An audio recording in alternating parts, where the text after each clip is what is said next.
We start off, we've got two cases, correct? All right, folks, buckle up because what starts as just another burglary case turns into a tangled web of repeat offenses, bond confusion, and a judge who's clearly done playing games. Oh, and 2 charges, same victim? That's already not looking good for Caleb Landry. Correct, Your Honor.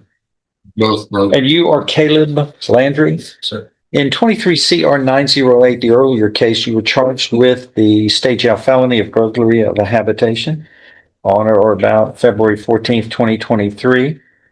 And that carries with it no less than 180 days up to 2 years in the state jail. You'll understand if convicted. I think you said burglary of a habitation. I said burglary of a building, state jail, a burglary of a building, not a habitation, a burglary of a building, which is lesser than a burglary of a habitation. That's no less than 180 days up to 2 years in the state jail. Burglary of a habitation is a second degree felony. Do you understand what you're charged with here in this? Yes. And Here's where it escalates. The second burglary is not only against the same victim Discount Tires, but it's committed after he was already facing charges.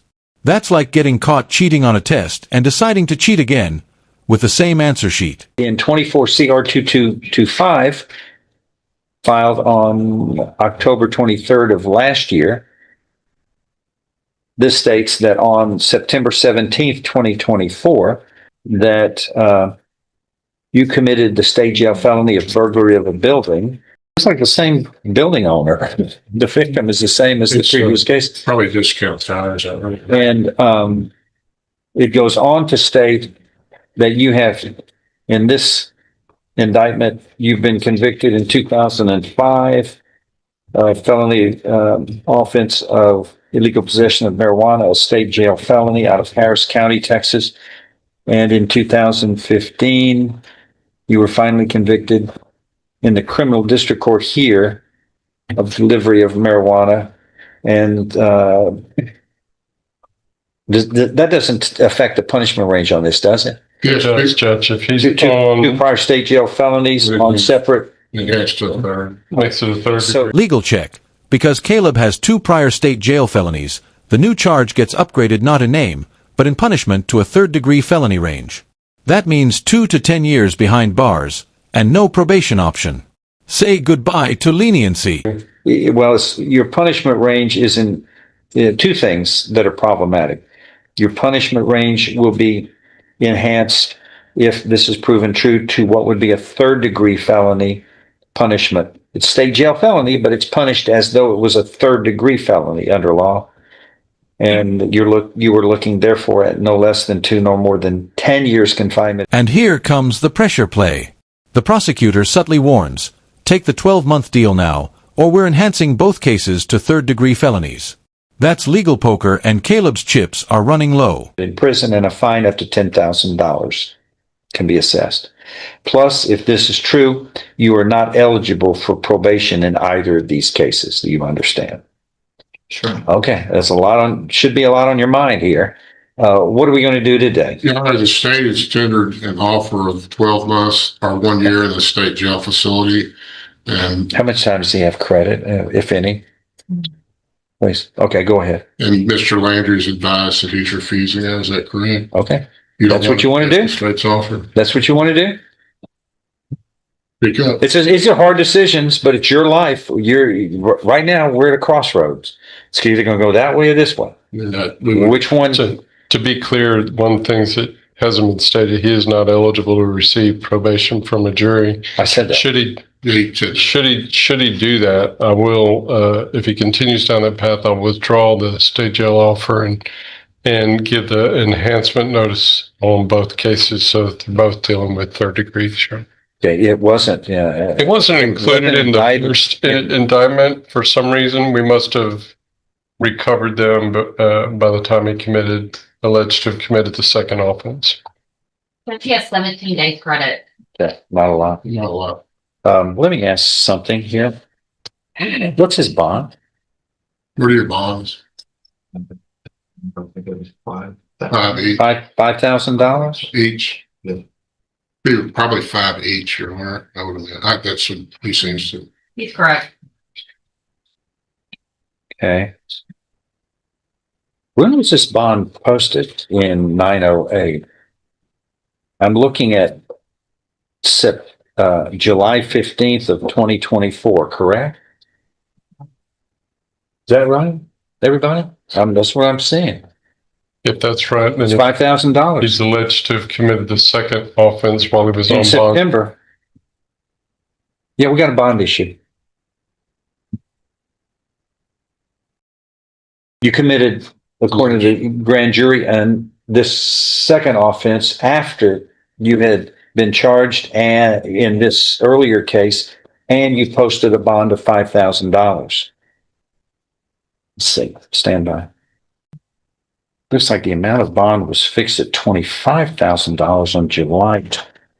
I'm looking at another document that says July 20th. You made the accusation may have run, the initial arraignment may have been 20, I'm There's a 715 of $5,000 on 7 that he paid on 715. But then there's a warrant for an arrest, a capias, burglary of a building, filed on July 16th. Okay. And the bond was fixed. Who saw this?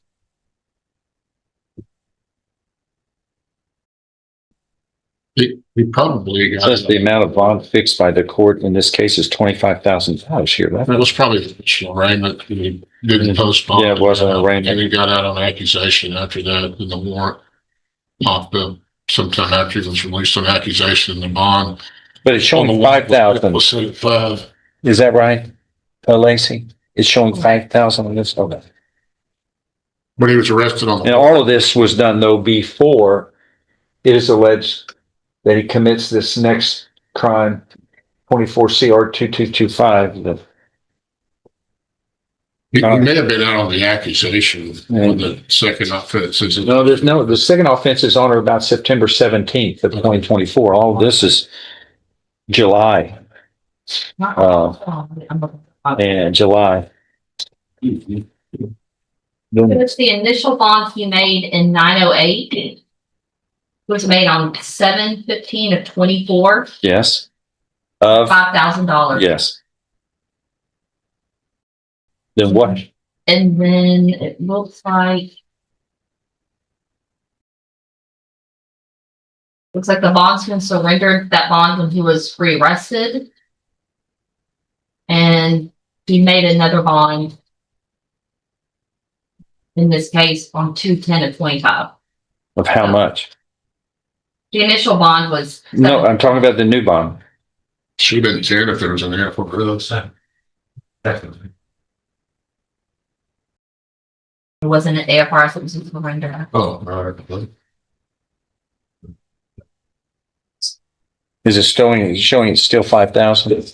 Yes. Yes, Okay. still 5,000. Okay. And then when did he post the bond in 24, 22, 25?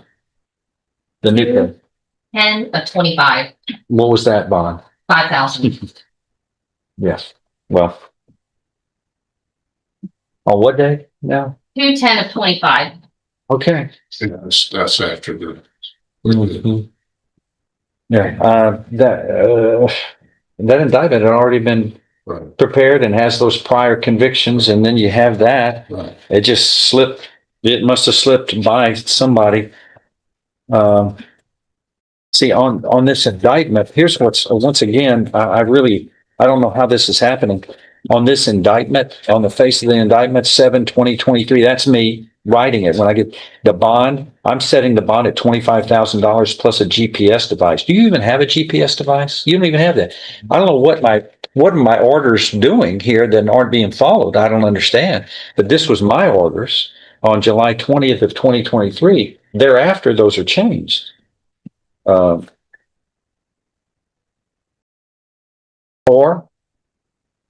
I represent the court. I didn't have anything to do. you didn't. Yeah, you're always the first suspect, but you've been cleared in this I would one. like to take credit. Anyway, I don't have any notes to explain, Judge. those were being changed and this court had authority over this case and somebody else was changing these. It was post indictment, yeah. It was post indictment after I had signed these orders, which are equivalent to an order, which is inappropriate, but we'll figure it out. Anyway, this court doesn't find $5,000. I mean, I put $25,000. Let's talk bond strategy. Posting a $5,000 bond and then allegedly committing the exact same crime again? That's like getting paroled and walking into a store you already robbed. The judge is done being patient, and this bond just exploded to $100,000 per charge. With GPS monitoring. Welcome to real consequences. Up here, but I did this before this indictment shows up. Right. And then this indictment shows up, another burglary of a building, which is alleged to have occurred on or about September 17th of 2024, after he was on bond here. Your bond's $100,000 in each case. Plus, you have to have a GPS device as a condition of bond. So this is irresponsible and of your part. Once you are charged with a crime and a bond is set, and you're presumed innocent unless found guilty. But these are probable cause decisions by the grand jury that you probably committed these crimes, which are what we base bonds on, as the probability a crime has been committed. And we use the circumstances of the case and the criminal history. Your first bond of $5,000 is the same type of offense that you post a bond a few months later, you're committing another of the same offense, the same type of offense, as though none of this mattered to you. You weren't taking it seriously. You are now. We're going to take it seriously. You can't just keep committing crimes and think that you can just pay a small bond and not that additional information and additional crime commission won't have a bearing on it. It does. So those are the orders. You must have a GPS device, and the bonds are amended to $100,000 each because of your criminal history and the fact that you're committing the same crime after you posted a bond in the first case of a similar matter. Just a few months after that, you're committing the same kind of crime, according to the grand jury. Anyway, that's the orders of the court. Next event, you set these for trial. It'll be set for trial. Thank you. That's what we'll do.